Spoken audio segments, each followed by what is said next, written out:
Olá pessoal, sejam muito bem-vindos, eu sou a Letícia Godoy e hoje eu vou introduzir vocês ao universo da programação.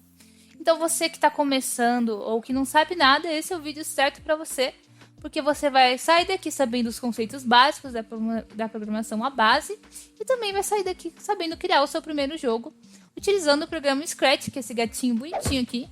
Não se preocupem que é muito simples, é muito fácil, não vai ter nenhuma dificuldade, vocês vão ver. Vocês vão pegar o bloquinho e montando. É como se fosse um Tetris da programação muito mais fácil, muito mais simples.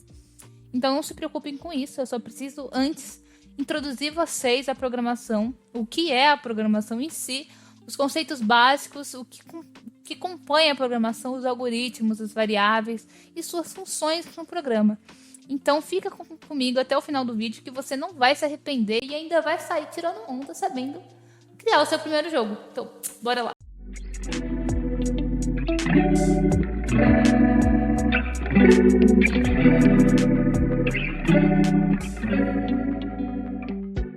Antes de eu começar a explicar outros conceitos, é preciso que você entenda o básico. No caso, o que é programação? Programação são passos, instruções precisas que a gente passa para a nossa máquina para que ela entenda e execute determinada tarefa ou determinada ação. É como se fosse um assistente virtual, digamos, como se fosse a Alexa da Amazon. Geralmente, quando você quer que ela toque alguma coisa, você pede, Alexa, toque essa música. E ela vai lá e toca. Ou, eu não sei as horas, Alexa, que horas são? Ela vai lá e passa as horas que são naquele determinado momento. Então, basicamente, resumindo muito, isso que é programação. Você vai passar um comando para o seu computador, instruções precisas, que precisam ser bem claras, para que o computador entenda e execute essa tarefa. E para executar essas tarefas, ele precisa seguir passos lógicos. E é por isso que agora a gente vai falar sobre lógica de programação. Basicamente, a lógica é quando a gente utiliza no nosso dia a dia o raciocínio para realizar alguma atividade e chegar a determinada ação ou tarefa, realizar alguma tarefa de forma mais rápida e fácil para o nosso cérebro. Né? E a gente faz de forma tão automática que a gente nem percebe. Vou dar um exemplo agora para vocês. Por exemplo, quando a gente chega no cômodo da nossa casa e tá escuro, a primeira coisa que a gente pensa é que precisa ligar a luz para conseguir achar, para conseguir enxergar.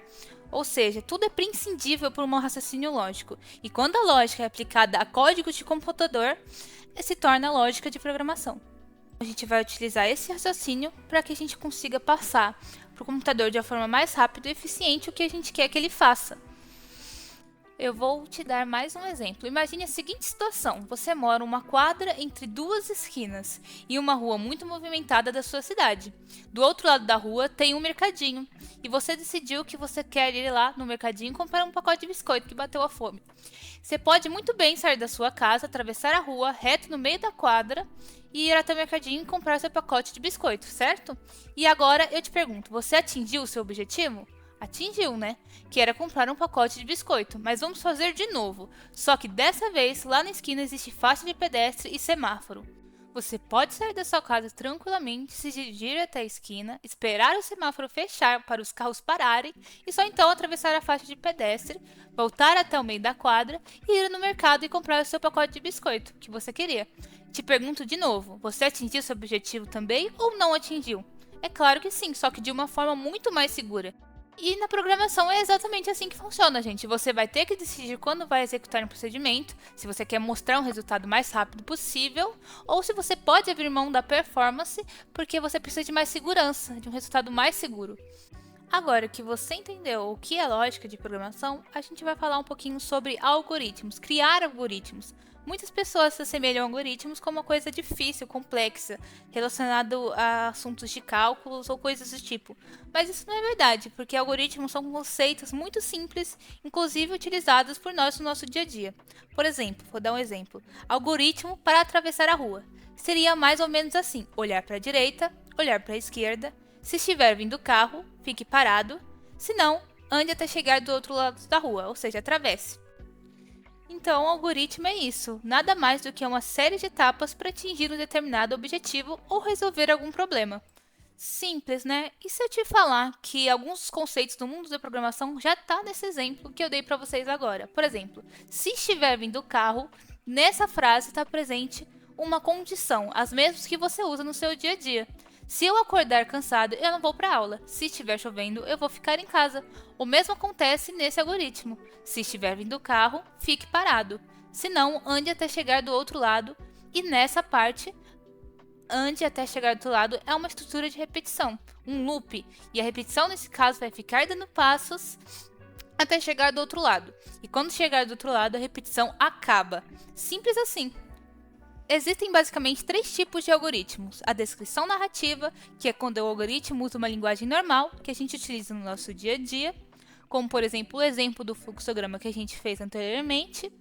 Também temos o fluxograma ou diagrama de blocos, no qual o passo a passo do algoritmo são representados por formas geométricas, blocos, e o PC do código ou linguagem estruturada, que é a forma mais próxima da linguagem de programação que a gente pode chegar. Já está chegando ao fim, pessoal. Agora eu vou te explicar o que é variável e depois a gente parte para a criação do nosso primeiro jogo. Uma variável serve para guardar algum tipo de valor, e esse valor fica armazenado na memória do computador.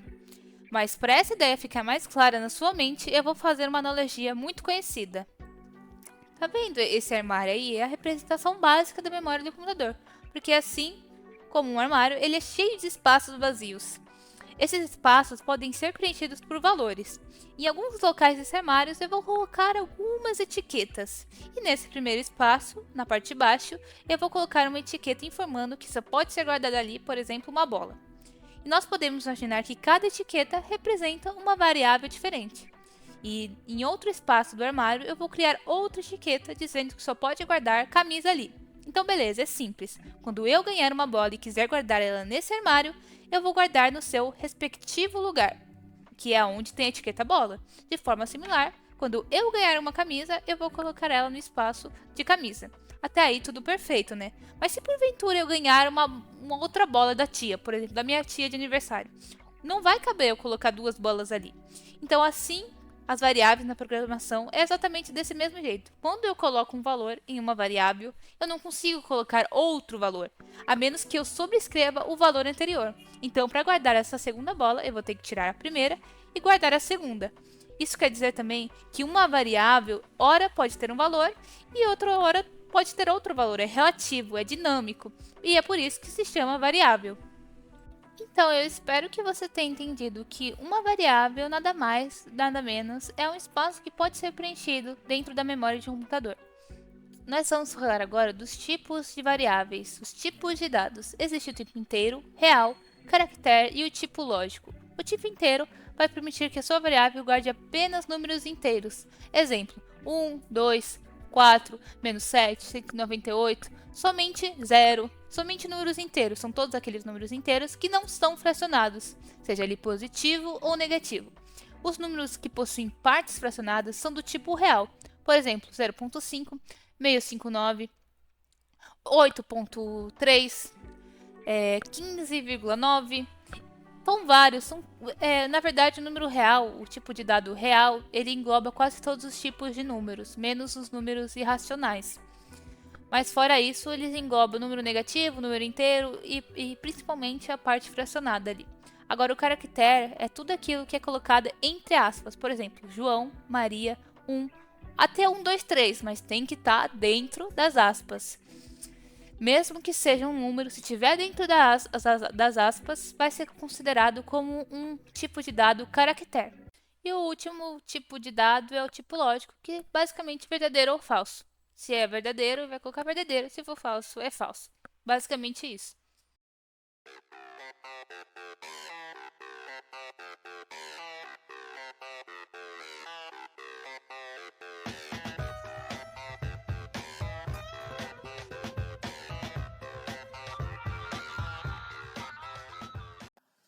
Então vamos lá. O primeiro passo é você abrir o seu navegador. Não sei se você utiliza o Google, né? Mas eu utilizo. Então, dependendo aí do navegador, você vai abrir ele e vai na aba de pesquisa aqui.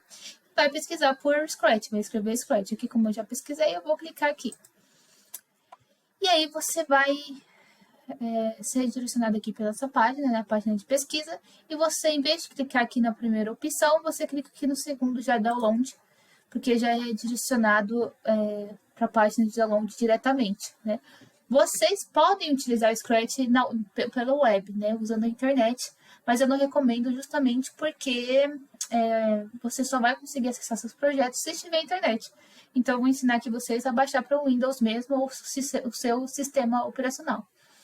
E aí, como eu disse, tem vários aqui. Tem o Windows, tem o sistema operacional Windows, tem o Mac e o Android também. Você pode baixar o Scratch para Android. E ele está disponível tanto na Microsoft Store, aqui, você vai achar ele, você pode instalar por aqui, também é seguro, ou você pode instalar diretamente por aqui, ó, descarrega direta. E aí vai começar o download aqui no cantinho, se vocês forem observar no cantinho aqui da página, vai começar o download, você espera um pouquinho ele carregar. Depois que carregou, depois que foi concluído aqui, você aperta em cima dele e executa. Espera carregar. E coloca instalar. Aqui vai aparecer essa parte, você coloca instalar. Espera um pouquinho, bem rápido, tá? Não demora, não é um programa pesado, ele instala bem rapidinho mesmo.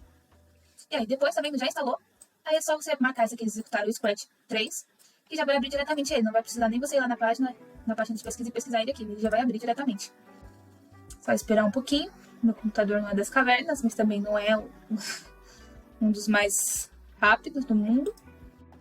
Então, pessoal, eu vou explicar um pouquinho sobre a interface aqui do Scratch, como eu tinha prometido, né? Aqui, essa parte em branco aqui vai ser a nossa área de trabalho, vai ser onde a gente vai montar o nosso código para o nosso jogo, usando esses bloquinhos aqui no canto esquerdo.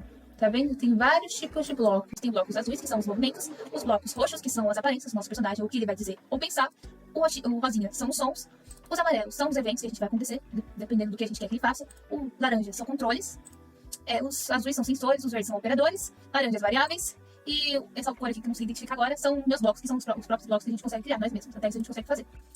Então, isso aqui é onde a gente vai pegar esses bloquinhos aqui e arrastar e começar a criar o nosso programa, vai ser nessa área aqui, em branco.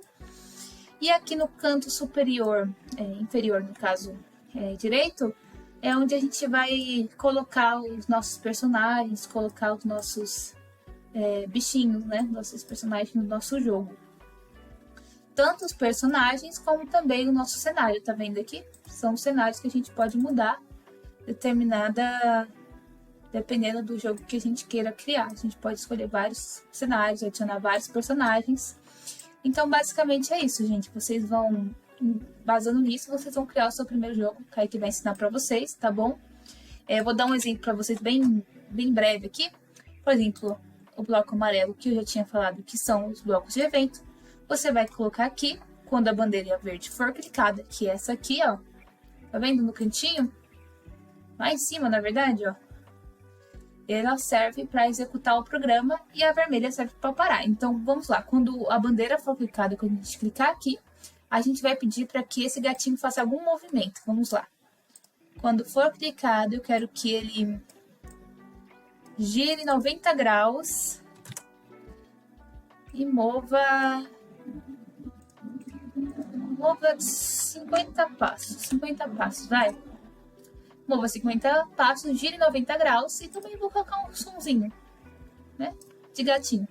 Aí a gente montou isso aqui, certo? Agora a gente vai executar. Quando a bandeira verde for clicada, vamos ver o que vai acontecer. Ele girou 90 graus, moveu 50 passos e fez o som de miau.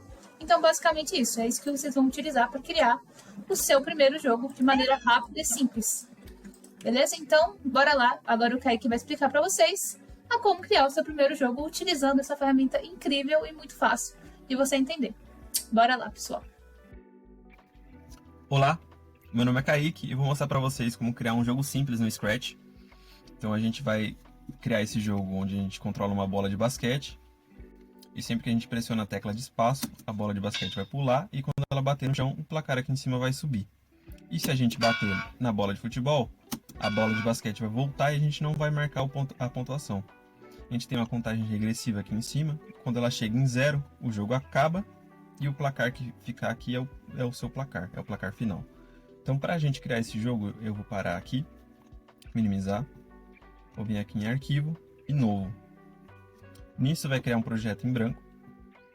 A gente vai começar definindo o cenário. Então a gente vem aqui no cenário, selecionar cenário. A gente pode pintar um cenário, pode pegar uma imagem do nosso computador, baixar uma imagem, mas dessa vez a gente vai selecionar uma imagem que já tem no programa, que no caso é essa Basketball 1. A gente vai também adicionar a bola de basquete como ator. Vai adicionar a bola de futebol.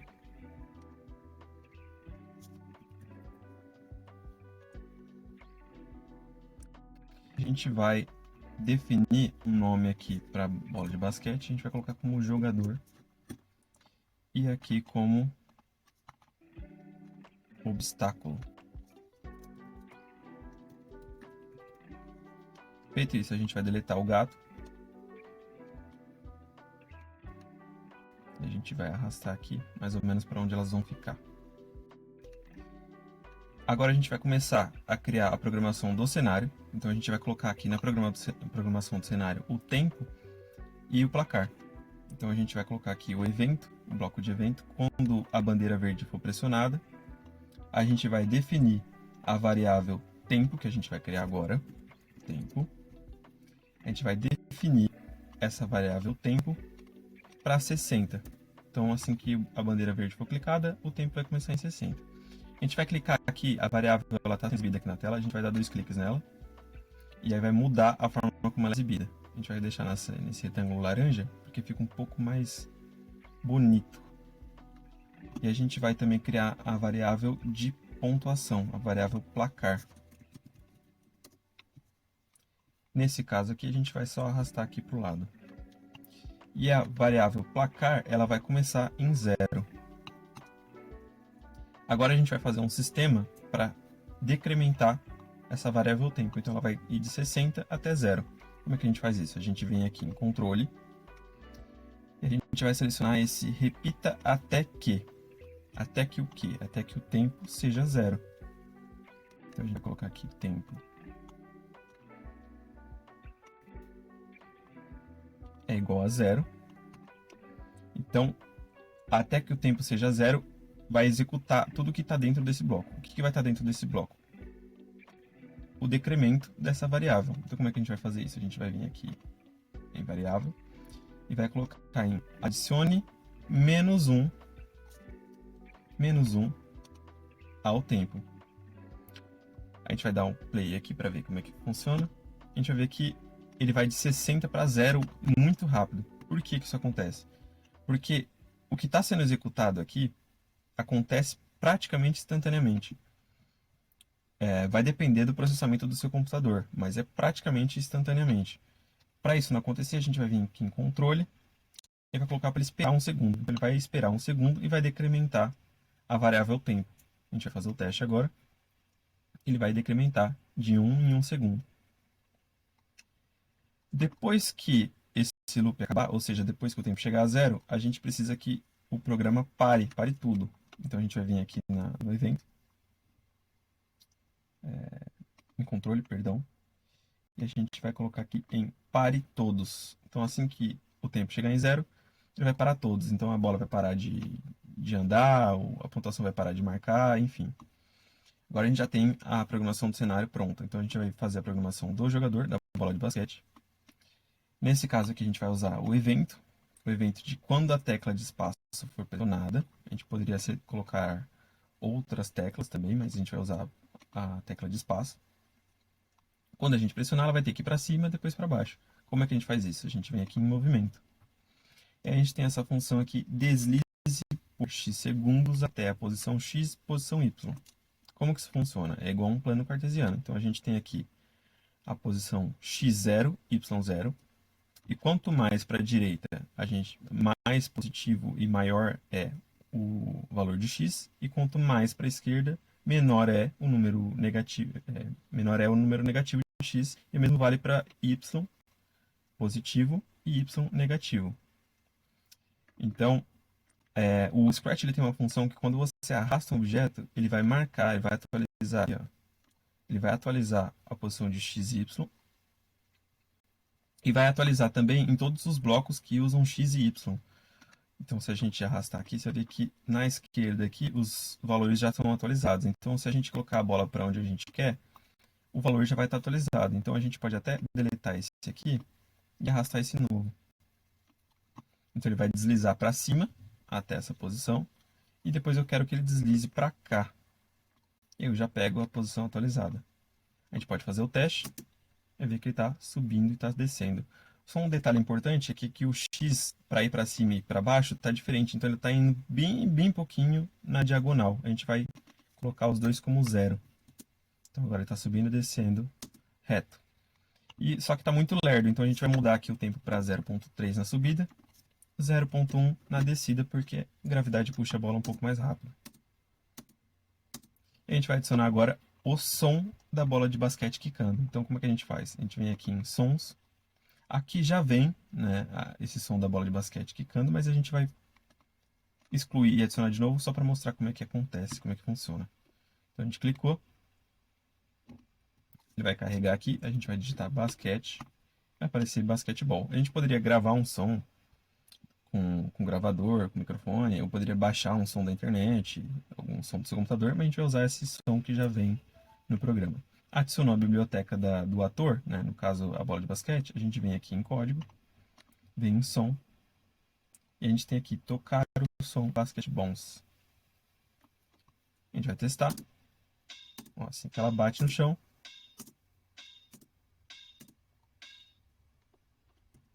Bateu no chão, o som tocou.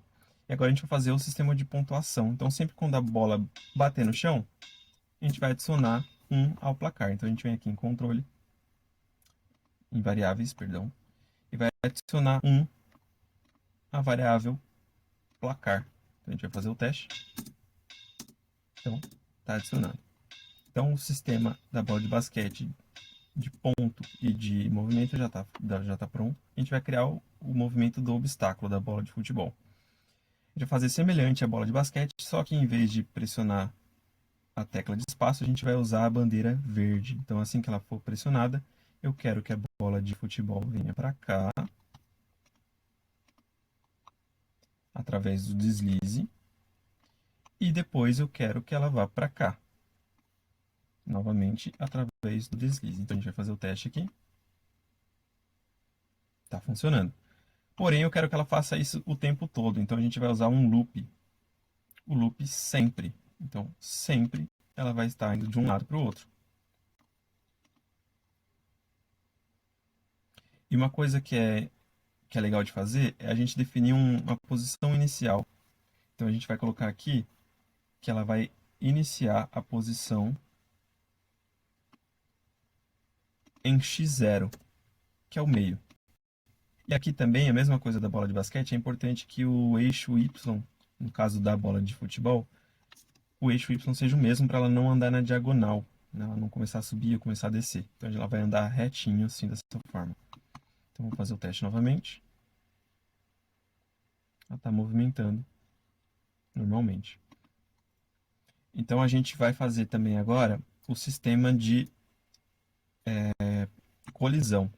Como é que a gente faz isso? A gente vem aqui e aí a gente vai fazer uma checagem, né? Essa checagem ela precisa ser executada a todo momento. Como é que a gente faz isso? A gente vem aqui em eventos, seleciona a bandeira verde, e aí, assim que iniciar, a gente vai verificar sempre se está em colisão com a bola de futebol. A gente vai usar a função aqui dos sensores. Então, bola de basquete está tocando o obstáculo, ou seja, o jogador está tocando o obstáculo. Como que a gente verifica isso? Porque esse bloco a gente não consegue encaixar pelo formato aqui, né? A gente vai usar uma condicional. A gente vai usar a condicional se então. Então, se o jogador estiver tocando o obstáculo, o que vai acontecer? A gente vai para a posição 0, que é essa posição aqui que a bola de basquete está no momento. Então, assim que tocar, a gente vai para a posição 0. Então, ela está subindo, ela vai descer. E assim que tocar, assim que colidir, a gente vai tocar um outro som. Então, a gente vai adicionar aqui um efeito.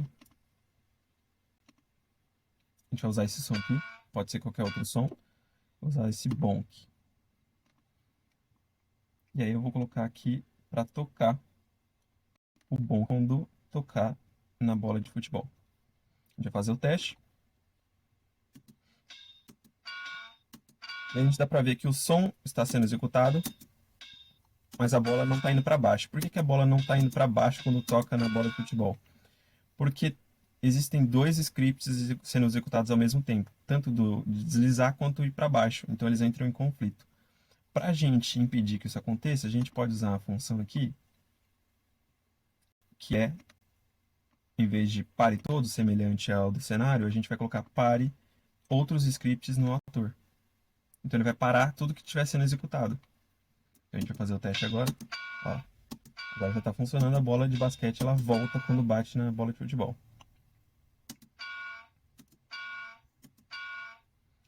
Agora a gente já tem todo o sistema pronto.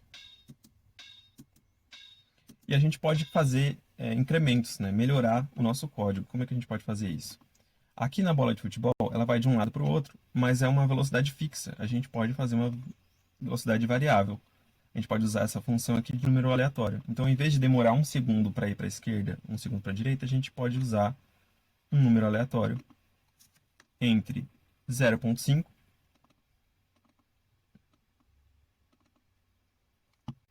e 2.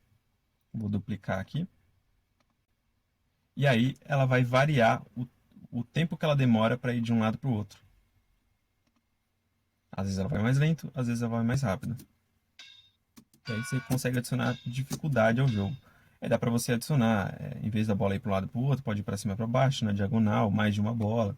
Enfim, dá para incrementar, dá para brincar com o jogo e fazer melhorias, enfim. Mas aqui a gente já tem o nosso jogo pronto. E aí com o jogo pronto a gente consegue salvar, exportar e a gente também consegue compartilhar com a comunidade de Scratch.